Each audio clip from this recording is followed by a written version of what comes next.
the first couple of laps of this race, because they feel that Aleix Espargaro, with the race rhythm that he showed in free practice 2 yesterday, he was able to lap in the high 38, should I say, and certainly low 39s for fun, whilst many riders struggle to get out of the mid 39s. If Aleix Espargaro can get the start and get into his rhythm early on, there's a real fear amongst his rivals that they won't see which way he goes. As we mentioned before, this seems like it is the day for Aleix Espargaro to finally shine. He's had so many opportunities throughout his Grand Prix career. This is his 284th Grand Prix start. 32 years of age now, Aleix Espargaro. Just the 2 podiums in his previous 199 MotoGP starts. 4th in Qatar, of course, at the start of the season. This kind of shows you the progress that Aprilia have made at the start of 2022. 4th in Doha was only Aprilia's 10th top 6 in their MotoGP history. And here we are, about a month down the track, thinking that today could be the day that they finally are race winners in the MotoGP World Championship. I'm sure we've got a mixture of an excited and very tense Aprilia Racing boss Massimo Rivola down the grid with Simon Crafar. Aleix Espargaro on pole, Maverick Vinales in 5th. Is today the day, Simon? Down to you. Yes, Massimo, the true captain of the Aprilia ship. I'd love to know, how's it feel to have both of your machines in the top 5 and be on pole position today, going into the race? Actually, pole position is quite new for us. It's a nice view from here. I hope. I think Aleix is ready. He's very mature. He's confident. He's very focused. We are very focused. We are working well, and to be honest, I think we deserve it, and we deserve a bit more. So let's be focused on today. But we are quite proud of the job we are doing. I couldn't agree more. I speak to a lot of the different teams, and they all believe you are ready. And on paper, Aleix looks so good, race pace. Can you give us your thoughts also on Maverick? Yeah, it's true that Aleix is quite fast, but racing, better than me that you never say never. And to be honest, Maverick as well showed a good rhythm in FP as well as in warm up. So I think if he has a good start, he has the pace to stay with the guys in front.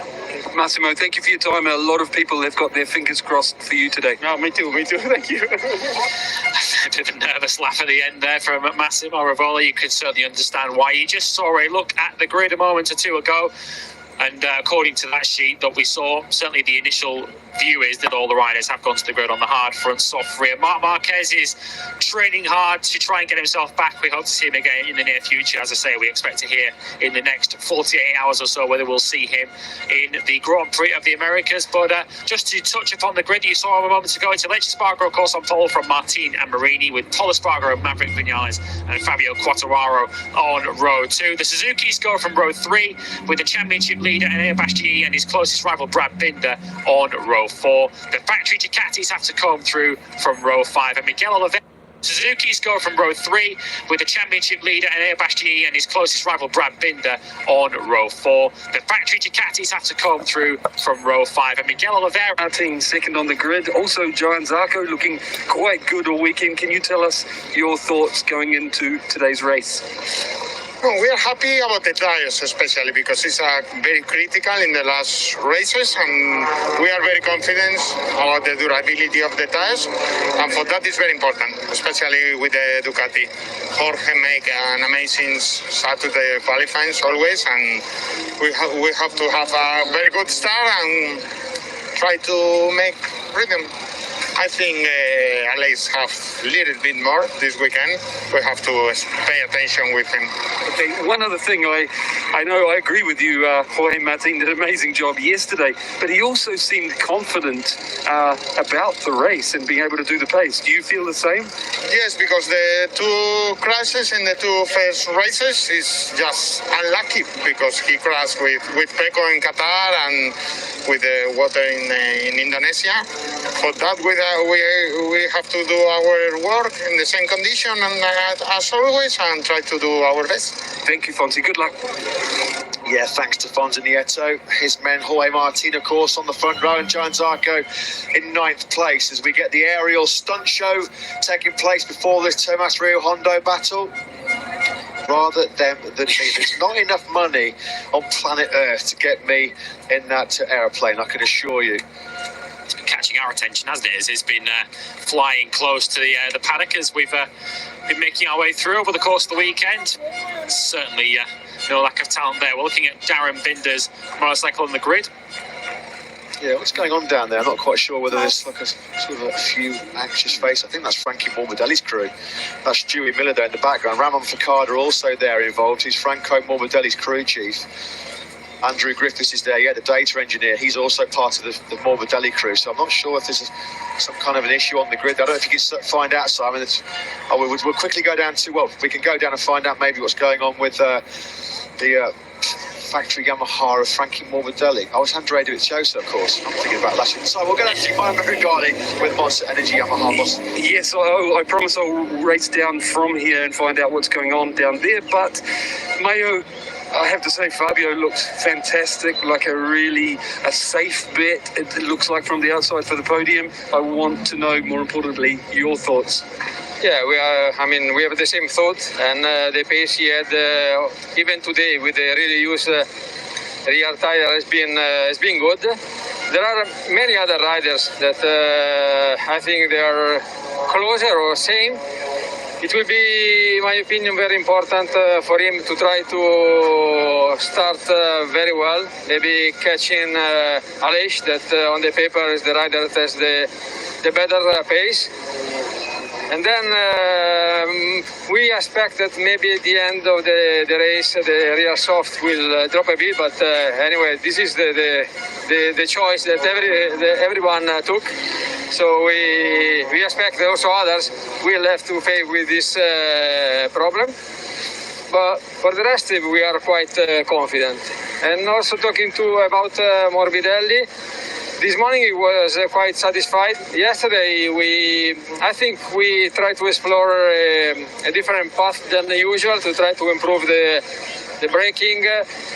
Even though his feeling was good, but in terms of results and also data, we could not see what we were looking for. So this morning we came back and the feeling was immediately back as it was before. So he already showed us what he was able to do at the start in Indonesia. We told him to do the same. Mayo, thank you for your time. Good luck today. You're welcome. Yeah, thanks, Maya. Thanks to Simon Crayford. I know there's a reason why I've been prescribed glasses, of course. Apologies. I was so used to seeing Stewie Miller and Andy Griffiths and Ramon Facada working with Franco Morbidelli. Of course, they're now part of Andrea Dovizioso's crew. So, yeah, I need to pay another visit to the optician, I think, when I get home from Texas.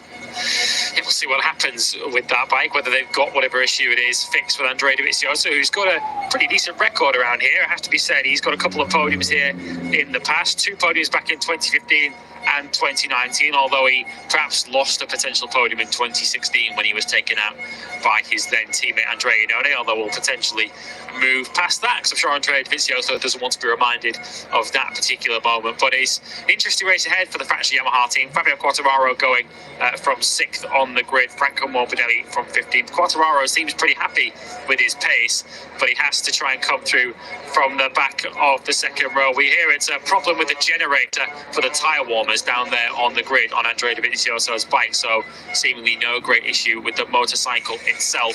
So Andrea Dovizioso likely to be able to take the start from his 18th position on the grid. So we just saw there down on the grid, ready for our new grid ceremony, which will be taking place in about 4 minutes' time. Dorna CEO Carmelo Espoleta, delighted, of course, to see MotoGP back in South America for the first time since 2019. There'll be local dignitaries also involved in the new grid ceremony, which will include the MotoGP trophy stand with the race winning prize here at the end of the 25-lap Michelin Grand Prix of Argentina, and the big prize, what they're all fighting for, of course, the Tower of Champions. That will be on display very, very shortly, as we'll also hear the Argentinian national anthem. Let's quickly pop back down to the grid. It's been a dismal weekend so far for the factory Ducati team. Pecco Bagnaia 13th, Jack Miller 14th. Let's hear the pre-race thoughts of their team manager, Davide Tardozzi, with Simon. Yes, as my colleague Matt just said, we'd love to hear your pre-race thoughts about both Pecco and Jack. I think that Pecco is not so bad, while Jack faced some trouble this morning in the warm-up. He's not very happy about his warm-up, but we'll see if he will recover during the race. The small problem he had. While I'm confident that Pecco, if he have a good start, he can do a fantastic race. Thank you, Davide. Yeah, thanks, Simon. Thanks to Davide Tardozzi. So Jack Miller, not the pre-race boost he was looking for. Not a great warm-up. It was extended to 40 minutes this morning. A chance for riders to work on race setup with the lost track time here from Friday. Jack Miller ruining that sort of tangle as well with Fabio Quartararo in Q2. Kevin Benavides, the 2021 Dakar winner. Great to see him here soaking up some MotoGP atmosphere. Danilo Petrucci created history, didn't he? I'm just looking out that commentary box window. Actually, there is smoke pouring away from Darren Binder's, or near Darren Binder's with you Yamaha RNF machine as well. I don't know if there's another with you Yamaha RNF generator having a problem on the grid, but there's smoke pouring absolutely just everywhere. see it top left of screen. If you look in the background, Yeah. you can just see some smoke there. So That's not coming from the stunt plane either, is it? Yeah, there you go, from the long range shot from the camera. There was smoke pouring out of I think it's again a generator issue with Darren Binder. As we look at 2020 world champion Joan Mir, we haven't really talked in great detail, have we, so much about the Spanish rider here this weekend on the factory Suzuki. 6 in the first 2 races. Simon Crayford just reporting it's been a problem for both generators on the grid for Andrea Dovizioso and Darren Binder, part of the With You RNF Yamaha team. That's not smoke from their generators, by the way, although it might well be the way they've been giving off smoke from the grid. That is from the stunt plane, which is doing a great job building up the atmosphere for fans here in Termas Rio Hondo. But yeah, as you mentioned, Joan Mir, he had an electrical problem at the start of qualifying too, which kind of put him out of the sync a little bit in qualifying. But the Suzuki's in pretty decent shape once again. 7th and 8th on the grid for them ahead of this Grand Prix. As we mentioned in Walmart, they've kind of flown under the radar, which that stunt plane certainly isn't at the moment. But they feel fairly confident that they can move through the field later on today. Alex Rins feels he's got better pace than the guys ahead of him on the grid. He needs to be aggressive in the first 2 laps to try and fight his way into podium contention. So there is Luca Marini, just a second front row start of his World Championship career. Marco Bezzecchi's teammates had a couple of heavy spills so far this weekend as well. He's going to go from the middle of the 6th row in 17th place. Great job by the Termas Rio Hondo staff, of course, to rebuild the main pits and paddock complex. It was all burnt down and destroyed, sadly, in a fire here just 14 months ago. In the zone, trying to keep the focus, block out the tension, block out what's going to lie ahead in the next 25 laps or so. As we get ready for the special national anthem, we will take a short pause. Libertad, libertad, libertad. Oiga el ruido de rotas cadenas, desde el trono a la noble igualdad. A su trono dignísimo abrieron las provincias unidas del sur. Y los libres del mundo responden al gran pueblo argentino salud, al gran pueblo argentino salud. Y los libres del mundo responden al gran pueblo argentino salud. Sean eternos los laureles que supimos conseguir, que supimos conseguir. Coronados de gloria vivamos.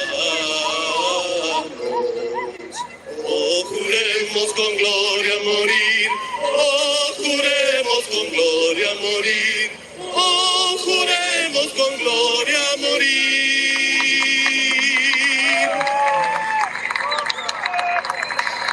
Great scenes here then at Termas de Rio Hondo. MotoGP back in South America for the first time in 2019. 35,500 people inhabit Termas de Rio Hondo, just a short drive away from this famous circuit.